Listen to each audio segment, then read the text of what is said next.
Some common questions that a buyer should be asking when they're looking at buying an infrared sauna. The first thing I want to start with is, what are my electrical capabilities? Because that's going to make it a lot easier in the future for me searching for a sauna. So the first thing I do is I want a 110 volt, 20 amp dedicated outlet. That's optimal for an infrared sauna. So I'm going to look if I have any existing 20 amp dedicated outlets in a space that I can put a sauna to make it as easy as possible. Usually people do not have that. So maybe some newer houses, basements and stuff like that, bathrooms, heated garages will have them. But for the most part, that's not a common thing that builders put in. Unless an electrician builds your house, then they just wire it up. So then if I determine that I do have a 20 amp where I want to put my sauna, well, then that's perfect. Now, what are my dimensions? If not, I'm going to start at the electrical panel and I'm going to see where I can run a 20 amp outlet to. Is it in the basement? Do I have an unfinished basement?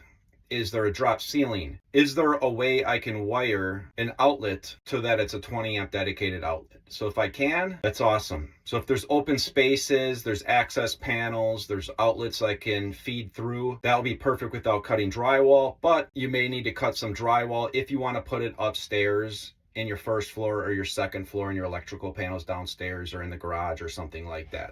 So I determine where I can put a 110 20 amp dedicated outlet. Now if I can't, or my electrical panel is full, well, and I'm not willing to upgrade my electrical panel, now I need to go to a 15 amp sauna, and now I'm looking for saunas that are 15 amp, because that's gonna limit your search a lot more. It's gonna limit the amount of saunas that you can buy because you don't have the electrical. From there, I am going to find a spot that I can wire a 110 volt 20 amp dedicated outlet. Now that I found my spot, I'm gonna look at the dimensions. What's the biggest I can put in that space? So am I gonna have two people in the sauna using it together?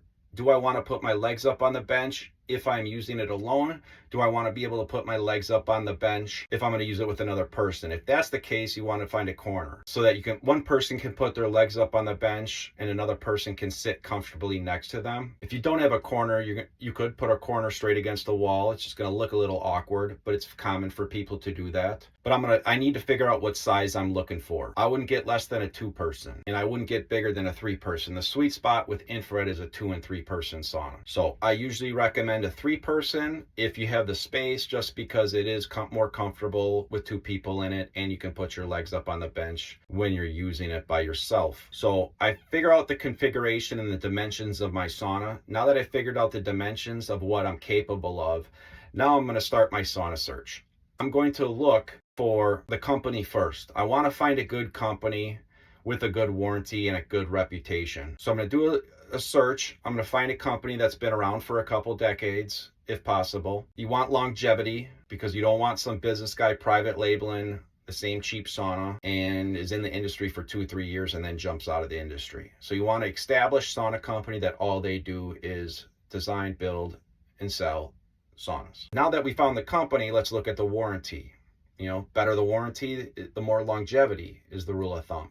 Lifetime warranty, I'm probably going to have this sauna for the rest of my life if I want it for the rest of my life. If it's a limited warranty, 1 to 3 year, might be having some issues in the future. But it's all about the price point as well, right? Some people have medical issues and they have to get this sauna no matter what, but they don't have a lot of money to spend. Other people don't have medical issues, but they got a lot of money to spend. So it's kind of, what is your situation and what are you looking for? So I found a good company, I found a good warranty, it's lifetime, and then I'm going to look at the independent third-party reviews.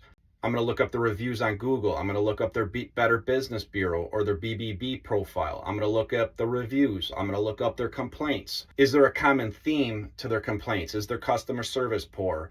Do they always have the control panel breaking down? Is the sauna having issues, and are they really good on the front end but terrible on the back end if something goes wrong? Once I get a good grasp of what type of company this is and how they're going to take care of me, now I look at their saunas and I look at the dimensions of their saunas. What can I fit in my space? So I found a company, found a good warranty, good reputation, good reviews. Now I'm going to look at the heater placement.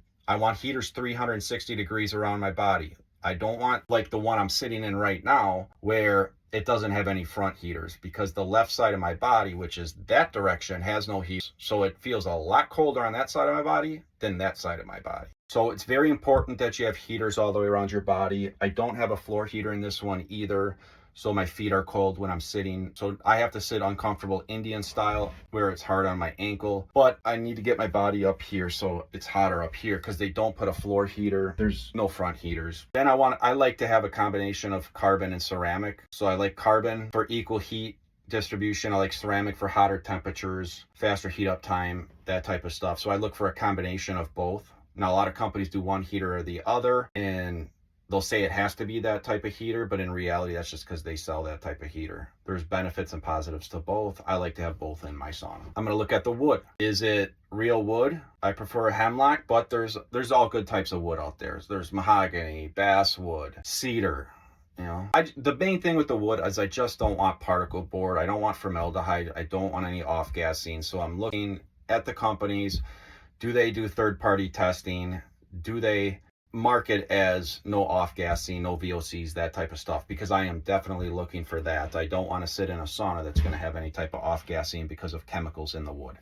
Then I'm going to look at low EMF, electromagnetic fields. That's what they say electricity puts off. That's not good for us. So is it the most important thing in the sauna? It's not the most important, but it's pretty important. The most important is going to be the heating system, because you want to rock solid heaters, because that's going to give you the health benefits and make you feel great and make you sweat. So I want low EMF. Do they do third-party testing? Do they test the entire sauna setup, plugged in, turned on all over the place, or are they just shipping a heater to a company? Because most companies just ship a heater. You got the power supply, you got lights, you got wiring, that all put off EMFs. So I'm looking for a low EMF sauna. Then you have the quality infrared, different wavelengths, near, mid, far infrared. The primary benefit is from the far infrared wavelengths. So full spectrum has the most benefits in it, and that's what I kind of look for. But there's good benefits to far infrared, because that's the workhorse. That's the main wavelength anyways. So that's in my list of things to look at. And then from there, I mean, if I found a spot to put it that I could do the electrical, found a good company with a good warranty, with good customer service and reviews, I got heaters all the way around my body, and it's safe. They do third-party testing on safety, effectiveness, longevity, and quality. Well, if you feel comfortable with purchasing from that company, at that time you should purchase from that company, no matter who it is, whether it's a company that I promote or the company I don't promote. If you're comfortable with that company and making that purchase, make that purchase. If you sweat on a regular basis, you will feel a lot better mentally and physically. You will notice health benefits, even ones that you didn't buy the sauna or use the sauna for. And at the end of the day, I just want you sweating. I want you to sweat buckets, because when you sweat buckets, you are going to feel a lot better. You're going to feel like $1,000,000. Your health's going to improve, skin health, heart health, mental health, all that type of stuff. So this is the Sweat Fanatic. Like, share, subscribe, comment. I'd love to hear from you. Let me know if you have any questions, and get out there and sweat.